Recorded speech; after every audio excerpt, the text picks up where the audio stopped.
अलग होती है, क्योंकि ये खुशी सिर्फ हमारी खुशी नहीं, हमारे parents, family members and well wishers की भी खुशी होती है।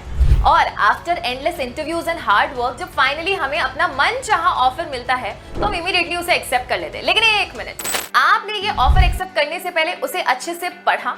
क्योंकि कई बार जॉब को ज्वाइन करने के बाद यू रियली फील कि या तो आप इस जॉब के लिए नहीं बने या ये जॉब आपके लिए नहीं है।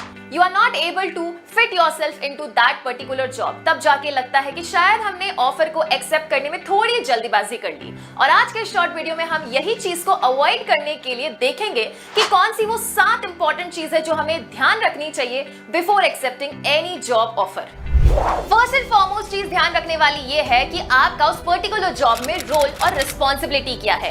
इंटरव्यू के दौरान बताया गया क्या वही जॉब डिस्क्रिप्शन आपके ऑफर में भी मेंशन किया गया है या नहीं? क्या एग्जैक्टली एक्सपेक्टेशंस आपसे आपकी कंपनी रखती है? क्या रोल्स एंड टारगेट्स आपको उस पर्टिकुलर जॉब पोस्ट में मिलने वाले हैं? साथ ही साथ आपकी टीम की हायरार्की क्या होने वाली है? उस जॉब में वो रोल परफॉर्म करते वक्त आपकी ग्रोथ कितनी ज्यादा एनहांस हो सकती है? आगे कितनी सारी अपॉर्चुनिटीज आपके लिए उस पर्टिकुलर जॉब रोल में है? और साथ में सबसे इंपॉर्टेंट चीज कि आपका वर्क रोल आपको परफॉर्म कहां से करना है। Is it from work from office और work from home?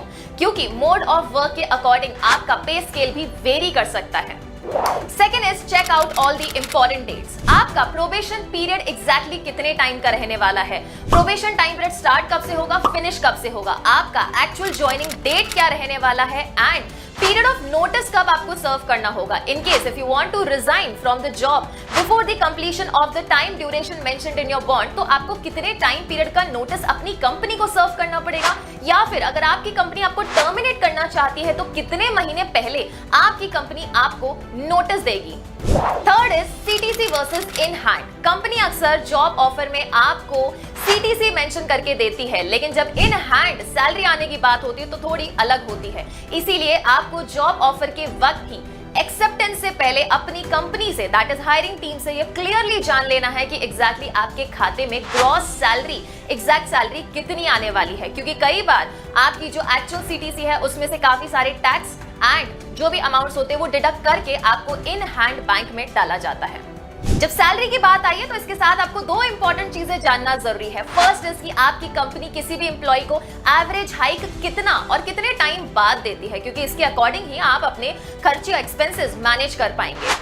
Second important is कि आपको अगर ओवर टाइम करने के लिए अलाउ किया जाए तो ओवर टाइम अलाउंस कितना मिलेगा? अगर आपने कोई भी एक्स्ट्रा एडिशनल एफर्ट्स लगाए तो उसके बदले में कंपनी आपको कितना कॉम्पनसेशन देती है या नहीं भी देती है। Fourth is bond clause. अब बॉन्ड क्लॉज का मतलब ये होता है कि हर कंपनी आपको हायर करने से पहले कुछ मिनिमम टाइम ड्यूरेशन के लिए आपके साथ काम करना पसंद करती है। एंड अगर आप उस पर्टिकुलर टाइम ड्यूरेशन के लिए कॉन्ट्रैक्ट में बंध जाते हैं तो उसको ब्रीच करने पर आपके ऊपर कितना पेनल्टी लग सकता है, कितना कॉम्पनसेशन इन रिटर्न आपको कंपनी को देना पड़ेगा। ये डिपेंड करता है कि आपका जॉब रोल क्या है, क्योंकि आपके परफॉर्मेंस के ऊपर हो सकता है कि कंपनी की प्रोडक्टिविटी डिपेंड करे।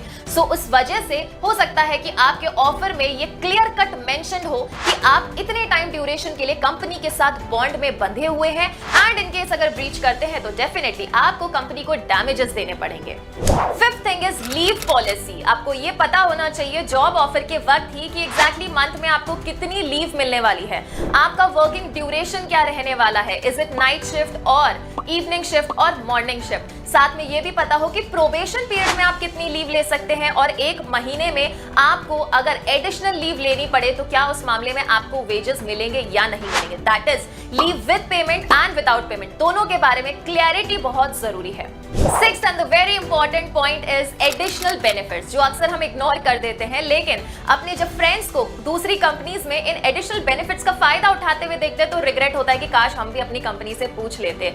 इस एडिशनल बेनिफिट्स में आते हैं हेल्थ इंश्योरेंस। आपको ये पता होना चाहिए जॉब ऑफर के वक्त ही कि क्या आपकी कंपनी आपको हेल्थ इंश्योरेंस प्रोवाइड करती है या नहीं प्रोवाइड करती है। उस हेल्थ इंश्योरेंस में कौन कौन पर्सन कवर होता है, क्या सिर्फ आप कवर होते हैं या आपके फैमिली मेंबर्स भी कवर होते हैं, और क्या वो हेल्थ इंश्योरेंस का अमाउंट आपकी सैलरी से डिडक्ट होगा या नहीं।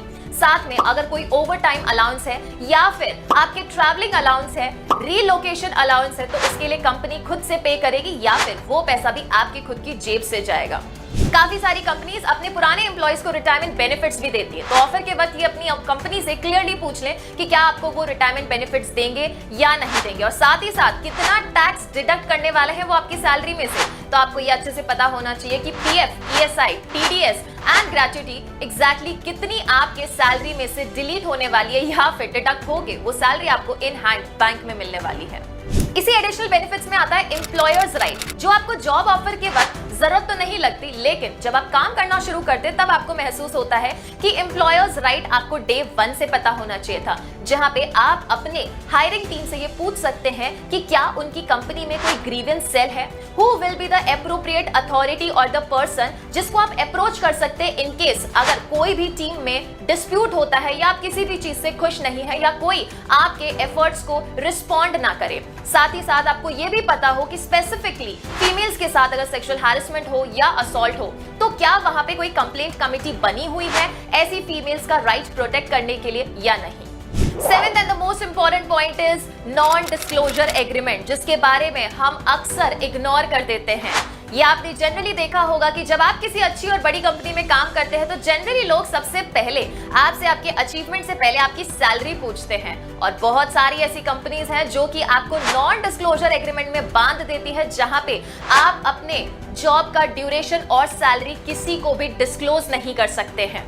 ये नॉन डिस्क्लोजर एग्रीमेंट आपको रिस्ट्रिक्ट करता है कंपनी की कोई भी इंफॉर्मेशन बाहर लीक करने से या शेयर करने से, और कंपनी का कोई भी कंटेंट है तो वो आप जॉब में रहते हुए या जॉब लीव करने के बाद भी किसी के साथ शेयर नहीं कर सकते। तो आपको non disclosure agreement personal level पे अच्छे से पढ़ लेने की जरूरत है।